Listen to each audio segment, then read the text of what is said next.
What are you talking about? My sister's strictness is a form of love, you know. Really? Fine, then please leave. My name is Eleanor. I have a daughter named Layla, who just started elementary school. I quit my job when she was born, and now I'm a stay-at-home mom. Watching Layla grow every day brings me so much joy. But there's something that's been bothering me. It's my husband, Judas's sister. Monique is 10 years older than us and is a very responsible person. You could even say she has a strict, stoic personality, but she's also a bit too harsh and sarcastic. For example, she doesn't let even small mistakes slide. Monique, can I ask you to buy some groceries? Not flour, but panko, please. Mom, what are you saying? Are you sure it's not flour? Are you sure it's panko? It would be a hassle if you change your mind later. Confirm it now. When we visit my in-laws, this is how she talked to her own mother.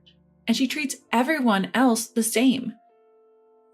Eleanor, would you like a snack? We have chocolate and strawberries. Which one do you prefer? I like both, so please choose whichever you'd like, Monique. Why can't you answer my question? Don't you understand what I'm asking? I'm sorry, in that case, I'll have chocolate, please.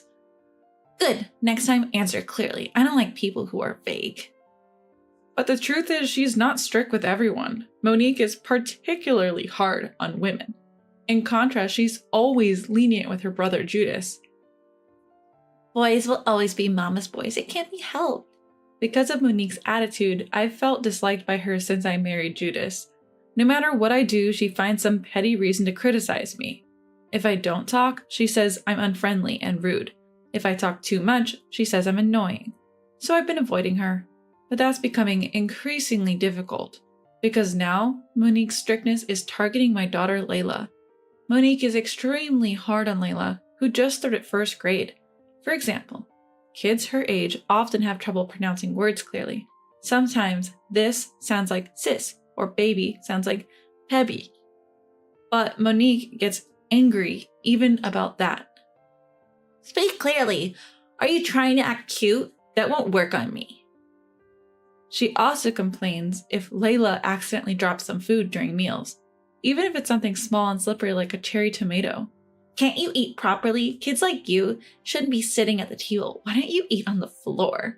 And she gets angry if Layla raises her voice a little while watching her favorite cartoons. Keep it down. Think about others. Because of this, Layla also seems to be uncomfortable around Monique. Layla doesn't want to see Auntie, she once told me. I considered Layla's feelings and tried to keep some distance from Monique, but Monique would just show up at our house uninvited. Worse, Judas, her own brother, wouldn't stop her. My sister means well. She's strict now, but she really cares about Layla. You know how you end up appreciating strict teachers when you grow up? It's the same thing. But Monique is way too strict. It's not age appropriate for Layla. I feel sorry for her.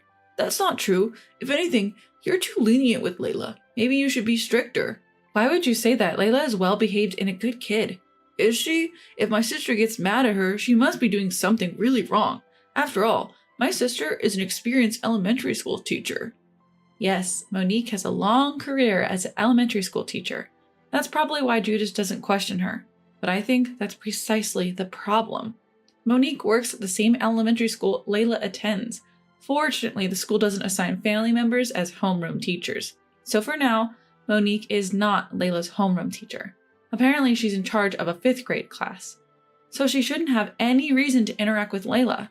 But that's not how Monique operates. Even at school, if she sees Layla, she scolds her just like she does at home. She'll come from the end of the hallway to yell about trivial things. Yesterday, I was talking with a friend in the hallway. Then Auntie came over and said, "Don't stand side by side in the hallway. It's annoying. Think about others." But we weren't running or anything. We were just talking quietly. There were other kids making more noise. Monique always singles out Layla like this. As a result, Layla has started to dislike going to school.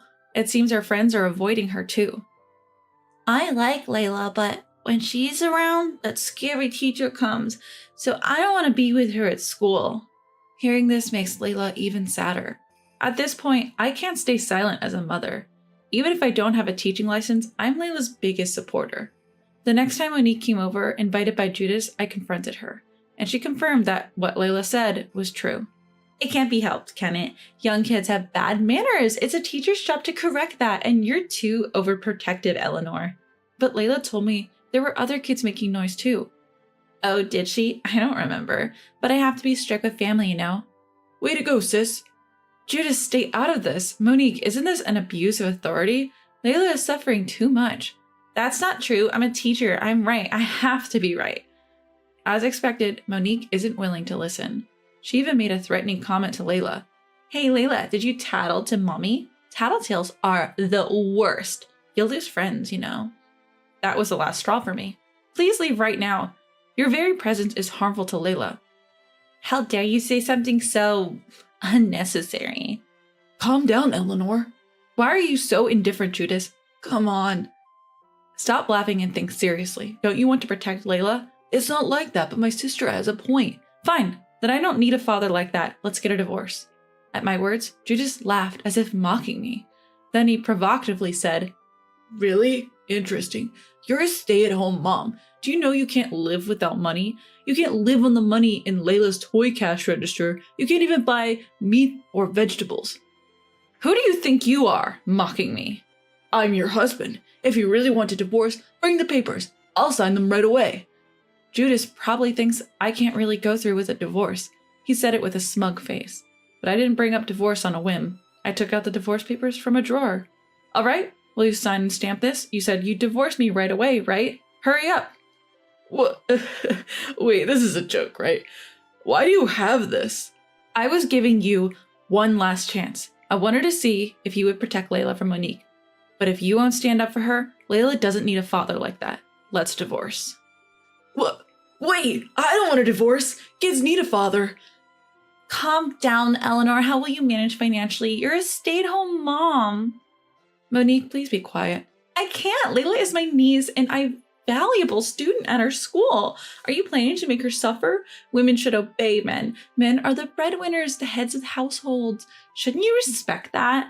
Monique pushing her outdated values and Judas listening contently. I couldn't stand talking to them anymore, so I said this. If you're going to say that, let me clarify. Breadwinner? Head of the household? Those are terms you can use when you're financially supporting the family, right? But this house is in my name. The land too, and most of our savings come from my earnings. This is true. I may be a stay-at-home mom now, but I was a surgeon before giving birth. I worked at a fairly large hospital and earned a lot, even doing surgeries and night shifts. I bought this house in cash from my salary at the time. On the other hand, Judas, who was always spoiled by Monique, has careless personality and only occasionally takes on odd jobs as an adult. Normally, he just lounges around the house, playing video games all day. He doesn't even contribute to the bills, so we've been living off my savings. I kept telling myself, once he goes back to work, we'll start saving again. I used to be attracted to Judas's carefree lifestyle when we were younger, but lately, I've been regretting ever getting married to him. Still, our daughter Layla is attached to Judas, so I thought about avoiding divorce, but you'd choose Monique over Layla and me, wouldn't you? Judas, if that's the case, Layla is more important to me than you are. I don't need you. Get out. No, wait, Eleanor, let's talk this through calmly. Talk? What's there to talk about with you? Who can't think of himself and just does whatever Monique says? You said you'd sign the papers, didn't you? Don't lie to me. Well, Monique, as a teacher, you'd agree that lying is wrong, even for adults and men, right? Yeah, but...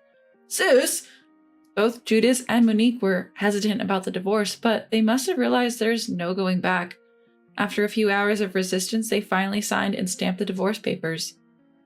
From now on, let's communicate through lawyers. Layla and I will move to a short-stay apartment for now. I'll give you the lawyer's contact later. I took the divorce papers, grabbed the essentials, and left the house with Layla. I thought Layla would resist more, but she seemed happier to be away from Monique than sad about leaving Judas. She followed me with a big smile on her face. After that, we moved out of the short-stay apartment in a few months and relocated near my parents' home. I didn't get any alimony from Judas, but he did agree to give up any claim to our assets. I still get messages from him, but I ignore them all. If it weren't for Layla's visits, I could completely cut him off. Moving near my parents has helped me create a better environment for raising Layla. Luckily, I was able to return to work at a nearby major hospital. My parents help with the night shifts. I'm truly grateful. The only regret is that I had to transfer Layla to a new school. She had just started to adjust to her old school. But, to my surprise, Layla quickly adapted to her new school. I miss my old friends, but I'm happy that Auntie isn't at this school. I've made new friends and it's really fun. She says this every day, looking happy as she goes to school. She's already made quite a few new friends, so I don't think I need to worry much. The most important thing is that Layla is happy. As for Monique, I've reported her to the school. I've told them about how she treated Layla at home and what Layla has told me about school. And I found out something surprising. Monique was already a problematic teacher, often accused of favoritism. Even in her homeroom class, there were weekly complaints about her. My daughter told me you're only nice to the boys in the class. Why do you send her to the hallway when she forgets her homework? To the boys, you just say, that's not good, right? Is it true that you only share extra lunch jellies with the boys? I heard you justify it by saying boys are bigger, but aren't girls in upper elementary school often larger? This is clear favoritism. She was a teacher who had been criticized like this from the start.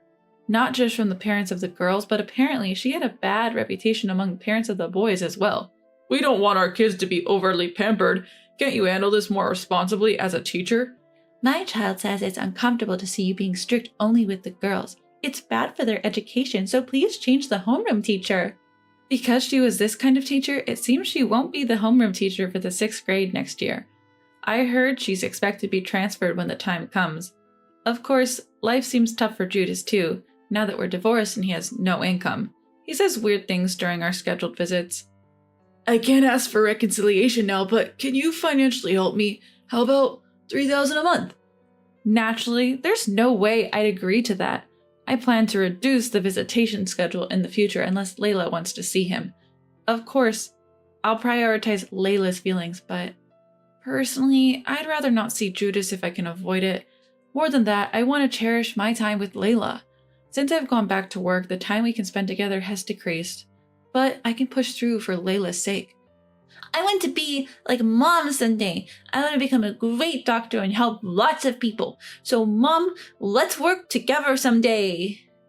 Right now, my happiness is being with Layla, who says such heartwarming things. From now on, I'll do whatever it takes to protect these happy days.